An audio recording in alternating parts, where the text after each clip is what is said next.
The United Kingdom has been a member of the European Union for over 40 years. On June 23rd, the country's citizens will decide whether to stay in the bloc. But what happens if they decide to leave? According to EU rules, any member state can notify the European Council it intends to leave the Union. The Council then has 2 years to negotiate an exit strategy with the member state before it's released from the treaties that bind the EU together. No one's sure of the exact terms the UK would leave on, but the country would almost certainly lose access to major EU perks, like the single market, which allows goods and people to move freely throughout the bloc. On the other hand, the UK would no longer have to abide by the bloc's rules and regulations. And that's the main draw for fans of a so-called Brexit. Freedom from EU rules would let the UK set its own policies on issues like immigration and business regulation. Euroskeptics also point out that leaving the EU would free up the £8 billion a year EU membership costs the UK.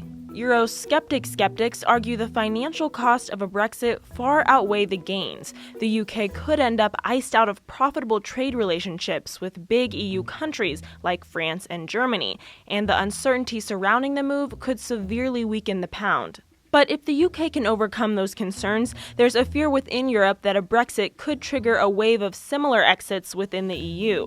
Greece came close to abandoning the EU's common currency last year, and the Czech Republic has recently been eyeing the door as well.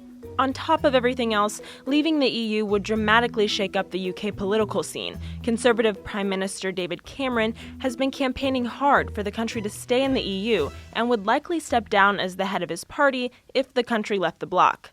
For Newsy, I'm Samantha Crook.